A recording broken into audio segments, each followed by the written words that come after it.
नमस्कार दोस्तों, आपका स्वागत है हमारे चैनल में। दोस्तों, अगर हमारे चैनल को आप सब्सक्राइब नहीं किए तो सब्सक्राइब कर लीजिएगा और बेल आइकन को दबा दीजिएगा ताकि दोस्तों आप कंटिन्यू हमारे चैनल से जुड़े रहें और आपको संगीत के रिलेटेड हर वो चीज़ें आपको जानकारी मिलती रहे। अगर आप संगीत टीचर की तैयारी करते हो, संगीत पढ़ते हो या संगीत के स्टूडेंट हो दोस्तों, तो भी आप हमारे चैनल से जुड़े रहिएगा। हम आपको संगीत से रिलेटेड फर्स्ट ईयर से प्रभाकर और प्रवीण तक की वो सारी चीज़ें अपने चैनल के माध्यम से बताने की कोशिश करेंगे। दोस्तों, अगले विषय में हमने आपको नाद को के बारे में बताया था कि नाद किसे कहते हैं और नाद की उत्पत्ति दोस्तों कहाँ से हुई है। दोस्तों, आज का विषय हमारा है श्रुति। श्रुति किसे कहते हैं और श्रुति की उत्पत्ति कहाँ से हुई है। दोस्तों, अगर हम ये कहें कि श्रुति किसे कहते हैं और श्रुति की उत्पत्ति कहाँ से हुई है, तो दोस्तों सबसे पहले आता है संगीत किसे कहते हैं, जो दोस्तों हमने आपको अगले वीडियो में बताया था। संगीत से उत्पत्ति जो होती है दोस्तों नाद से हुई है। और नाद किसे कहते हैं दोस्तों, ये भी हमने आपको बताया था अगले वीडियो में। नाद दोस्तों दो होते हैं, जिसे हम आहत नाद तथा अनाहत नाद कहते हैं। दोस्तों, संगीत की उत्पत्ति नाद से हुई है और नाद जो है दोस्तों दो माने गए हैं। और पहला नाद दोस्तों जो है आहत नाद, दूसरा अनाहत नाद। तो दोस्तों, अनाहत नाद का प्रयोग हम इस समय नहीं करते हैं। दोस्तों, आजकल जिस हम नाद की प्रयोग करते हैं वो है आहत नाद, यानी अनाहत नाद संगीत में लिए उपयोगी नहीं है। तो दोस्तों आहत नाद होता है और दोस्तों इस नाद की उत्पत्ति जो है श्रुति से होती है।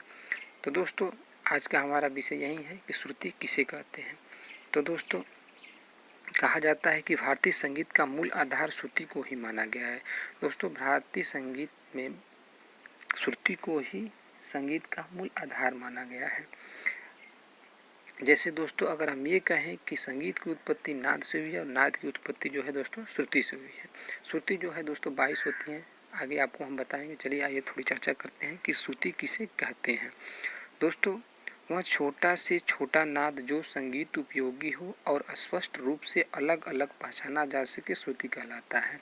वह छोटा से छोटा नाद जो संगीत उपयोगी हो और स्पष्ट रूप से अलग अलग पहचाना जा सके दोस्तों वह श्रुति कहलाता है। अर्थात वह आवाज़ जो गीत में प्रयुक्त की जा सके और एक दूसरे से अलग एवं स्पष्ट पहचाना जा सके वह श्रुति कहलाती है। दोस्तों, वह आवाज़ जो गीत में प्रयुक्त की जा सके और एक दूसरे से अलग एवं स्पष्ट पहचाने जा सके वह दोस्तों क्या होता है, श्रुति कहलाती है। अर्थात विशेष प्रकार की ध्वनि जो सुनी जा सके वह श्रुति कहलाती है। अर्थात दोस्तों विशेष प्रकार की ध्वनि जो सुनी जा सके उसे हम दोस्तों श्रुति कहते हैं। विद्वानों ने श्रुति की परिभाषा यह भी दी है कि जो नाद एक दूसरे से पृथक एवं स्पष्ट पहचाना जा सके उसे श्रुति कहते हैं। दोस्तों, विद्वानों ने श्रुति की परिभाषा यह भी दी है कि एक नाद दूसरे से पृथक एवं स्पष्ट पहचाना जा सके उसे हम श्रुति कहते हैं। श्रुति सूक्ष्मतर ध्वनि है। दोस्तों, श्रुति क्या है, एक सूक्ष्मतर ध्वनि है। इसी श्रुति को पश्चात संगीत में माइक्रोटोन कहा जाता है। दोस्तों, श्रुति एक सूक्ष्मतर ध्वनि है और इसी श्रुति को पश्चात संगीत में दोस्तों माइक्रोटोन भी कहा जाता है। दोस्तों, श्रुति प्राचीन काल से शोध का विषय रहा है। दोस्तों, श्रुति जो है प्राचीन काल से शोध का विषय रहा है। अनेक विद्वान ने समय समय पर अपने अपने ढंग से श्रुति की व्याख्या की है। महर्षि भरत कीर्तिनाथ शास्त्र को आज संगीत का आधार ग्रंथ माना जाता है।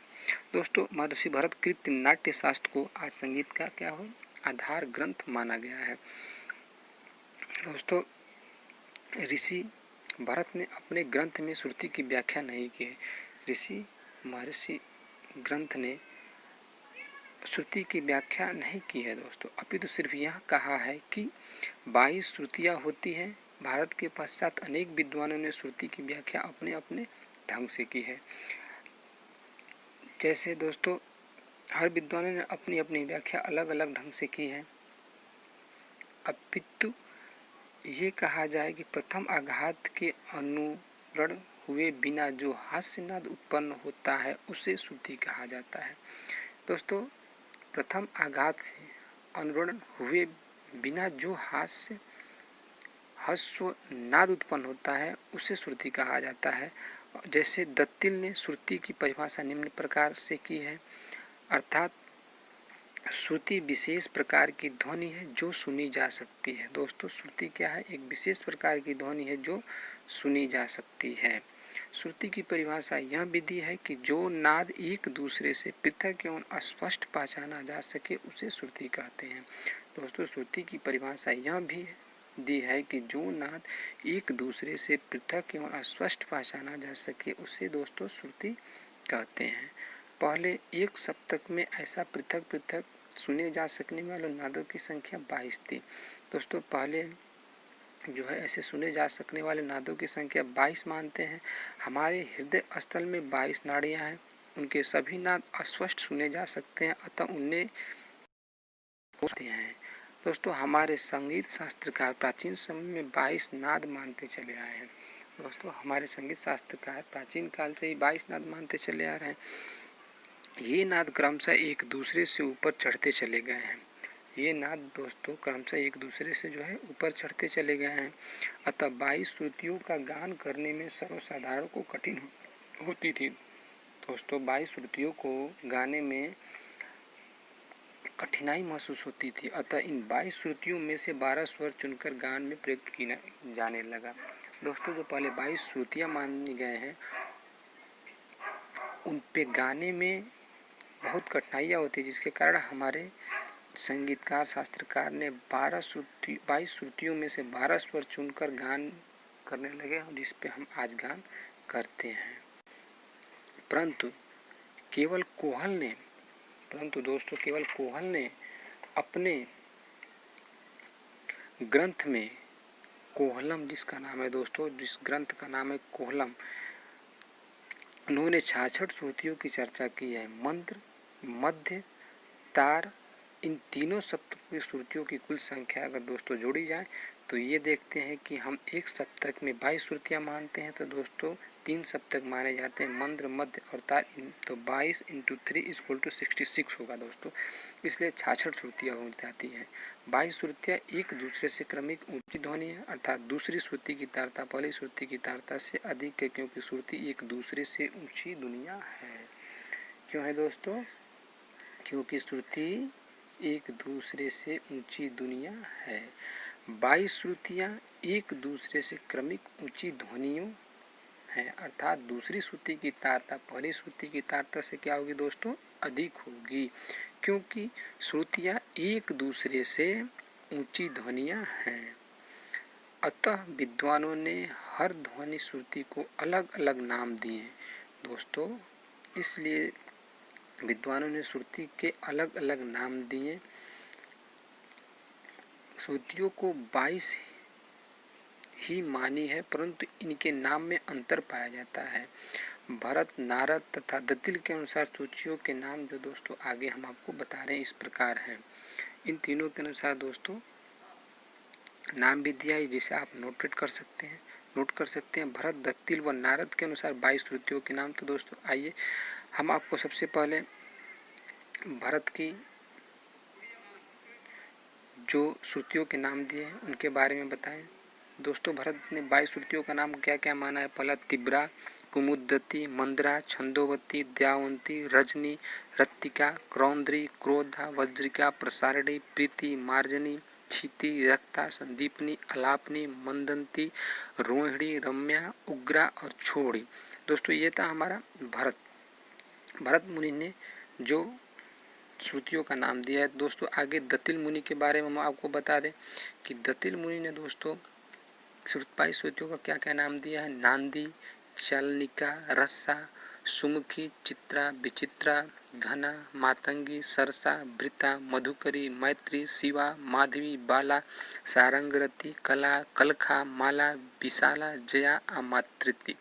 दोस्तों ये हमारे दत्तिल मुनि ने माना है।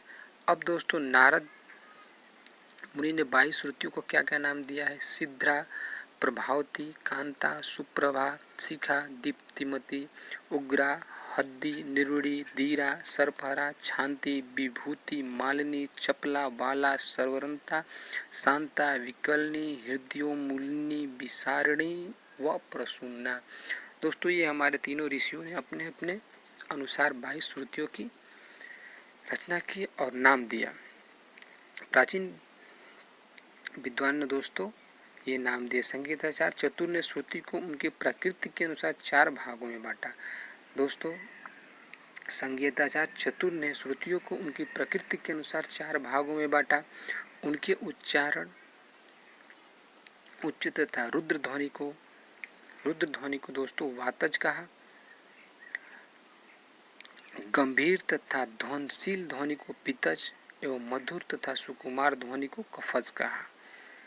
दोस्तों जो जातियों में बांटे गया संगीताचार्य चतुर ने श्रुतियों को उनकी आकृति के अनुसार 4 भागों में बांटा। उनके अनुसार उच्च तथा रुद्र ध्वनि को क्या कहा? वातज कहा, गंभीर तथा घनशील ध्वनि को पितज कहा एवं मधुर तथा सुकुमार ध्वनि को कफज कहा। चौथे भाग में इन तीनों को साधारणीकरण को सन्निपात कहा। रस तथा भाव के आधार पर 22 श्रुतियों को 5 जातियों में बांटा गया। दोस्तों रस तथा भाव के आधार पर 22 श्रुतियों को 5 भागों में बांटा गया, जो दीप्ता, आयता, करुणा, मृदु और मध्य कहलाए। दोस्तों रस तथा भाव के आधार पर 22 श्रुतियों को 5 जातियों में बांटा गया। यह 5 जातियां हैं दीप्ता, आयता, करुणा, मृदु तथा मध्या। दोस्तों इनका श्रुति नाम भी है और रस भी है, जिसे हम आगे आपको चर्चा करेंगे। महर्षि मतंग के अनुसार श्रुति केवल एक है। इनके अनुसार ध्वनि के रूप कितने भी हो सकते हैं, परंतु वह नाद एक है जो संगीत की भाषा में श्रुति कहलाता है।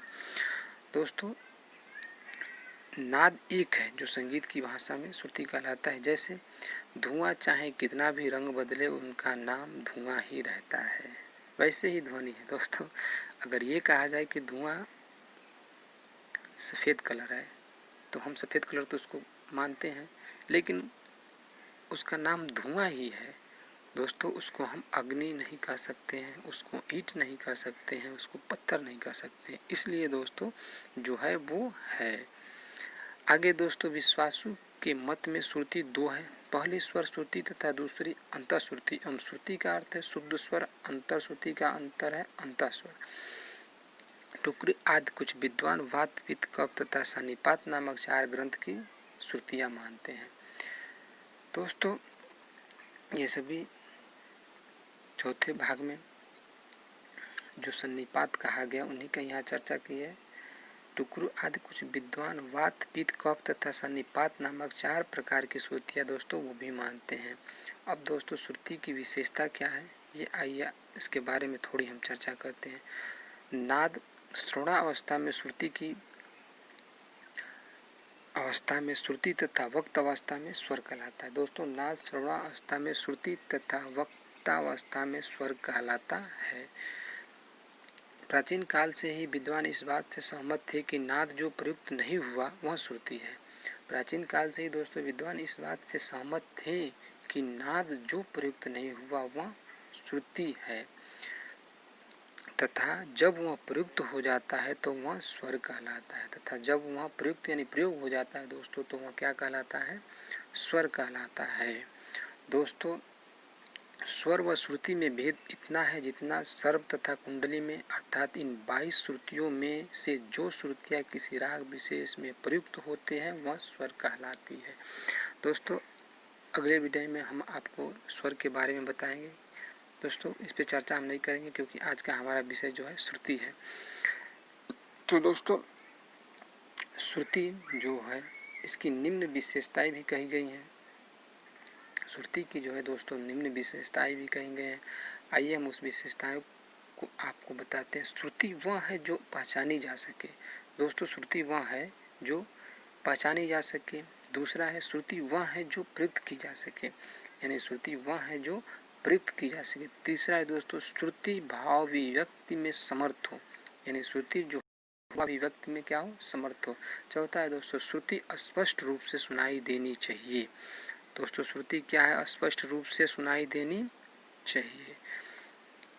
यह स्वर की तारता नापने का मापदंड हो। दोस्तों यह स्वर की तारता नापने का मापदंड हो। ध्वनि का सूक्ष्म भाग श्रुति है। दोस्तों ध्वनि का सूक्ष्म भाग क्या है? श्रुति है। यह स्वर का अभिन्न अंग है। दोस्तों यह स्वर का क्या है? अभिन्न अंग है। दोस्तों श्रुति स्वर, दोस्तों यहाँ थोड़ी सी प्रिंट में मिस्टेक हुई है, तो ये दोस्तों स्वर है, स्वर्ग नहीं है दोस्तों, सॉरी, ये थोड़ा सा प्रिंट में मिस्टेक है। आइए आगे चलते हैं। 22 श्रुतियों को मुख्य रूप से 7 स्वरों में बांटा गया है। इसी विभाजन के लिए एक नियम प्राचीन काल से ही चला आ रहा है। दोस्तों अर्थात अगर हम ये कहें कि सा मध्यम तथा पंचम 4 2 श्रुतियों वाले गंधार तथा निषाद 2 2 श्रुतियों वाले ऋषभ तथा दैवत 3 3 श्रुतियों वाले स्वर हैं।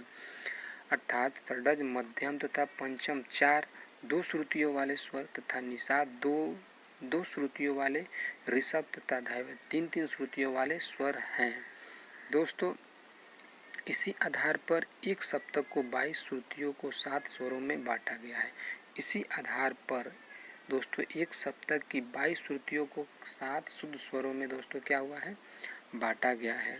इसी प्रकार या दोस्तों इसी आधार पर षड्ज की चौथी श्रुति पर ऋषभ को, 7वीं श्रुति पर गंधार को, 9वीं श्रुति पर मध्यम को तथा 13वीं श्रुति पर पंचम को, 17वीं श्रुति पर दैवत तथा 20वीं श्रुति पर निषाद को तथा 22वीं श्रुति पर स्थापित किया गया है। तो दोस्तों इसी आधार पर षड्ज को चौथी श्रुति पर, ऋषभ को 7वीं श्रुति पर, गंधार को 9वीं श्रुति पर, मध्यम को 13वीं श्रुति पर, पंचम को 17वीं श्रुति पर, दैवत स्वर को 20वीं श्रुति पर तथा निषाद को 22वीं श्रुति पर स्थापित किया गया है। दोस्तों ये आपको जानना बहुत ही इम्पोर्टेंट सब्जेक्ट है। दोस्तों अगर आपको ये भी याद रहे कि 4 3 2 4 4 3 2 के अंतर पर स्वर स्थापित है, तो भी दोस्तों आप इसे आसानी से सटीक लगा सकते हैं। अतः स्वर स्थापित किए गए प्राचीन समय में 2 विकृत स्वर भी माने गए थे। दोस्तों अंतस्वर स्थापित किए गए प्राचीन समय में 2 विकृत स्वर भी माने गए थे। दोस्तों पहला स्वर क्या था? काकली निषाद था। दोस्तों पहला स्वर था काकली निषाद और दूसरा था अंतर्गंधार। दोस्तों काकली स्वर और अंतर्गंधार ये 2 स्वर थे जो उस समय माने गए थे। इन दोनों स्वरों को क्रमशः दूसरी तथा 11वीं श्रुति पर स्थापित किया गया, जिनको दूसरी श्रुति तथा 11वीं श्रुति पर स्थापित किया गया था। अब दोस्तों प्रमाण श्रुति तथा श्रुति परिमाण, आइए इस पर थोड़ी चर्चा करते हैं हम। दोस्तों एक सप्तक में 22 श्रुतियाँ मानी गई हैं। ये आप भी जानते हैं दोस्तों कि एक सप्तक में 22 श्रुतियाँ मानी गई तथा उन पर स्वरों की स्थापना की गई है भरत ने श्रुति के प्रमाण की चर्चा की है। दोस्तों भरत ने श्रुति के प्रमाण की चर्चा की है, अर्थात श्रुति कितनी बड़ी है। भरत ने प्रमाण श्रुति के विषय में कहा कि षड्ज ग्राम में पंचम स्वर 17वीं पर स्थापित है तथा मध्यम ग्राम में 16वीं पर है। दोस्तों षड्ज ग्राम में पंचम स्वर 17वीं पर श्रुति पर है स्थापित है तथा मध्यम ग्राम में पंचम 16वीं श्रुति पर स्थापित है। अतः दोनों ग्रामों के पंचम स्वरों का अंतर दोस्तों क्या होगा? 1 होगा। ऐसे भी देखे जाए कि जो 17 पे और 16 -1 श्रुति का है, इन दोनों ध्वनियों में जो अंतर है वह श्रुति है, अर्थात प्रमाण श्रुति है। भरत महर्षि ने प्रमाण श्रुति के अतिरिक्त अन्य श्रुति की चर्चा नहीं की है। दोस्तों महर्षि भरत ने प्रमाण श्रुति के अतिरिक्त अन्य श्रुतियों की चर्चा नहीं की है। इसने यह समस्या सामने आई कि क्या सभी 22 श्रुतियाँ समान है या नहीं। इसमें दोस्तों यह समस्या सामने आई थी कि क्या सभी 22 श्रुतियाँ समान है या नहीं। इस विषय पर कई विद्वानों ने अपने अपने विचार अपने अपने ढंग से सिद्ध किए। दोस्तों तो इस विषय में विद्वानों ने अपने अपने विचार कर अपने अपने ढंग से सिद्ध किया। तो दोस्तों ये था हमारा श्रुति, जिसे श्रुति के बारे में हमने बताया है। दोस्तों अगर हमारा वीडियो आपको अच्छा लगा हो एक बार ज़रूर लाइक और सब्सक्राइब कीजिएगा। आज का वीडियो में इतना ही। अगले वीडियो में दोस्तों हम आपको बताएंगे कि स्वर्ग किसे कहते हैं और स्वर्ग की उत्पत्ति कहाँ से हुई है। तो चलिए दोस्तों, नमस्कार।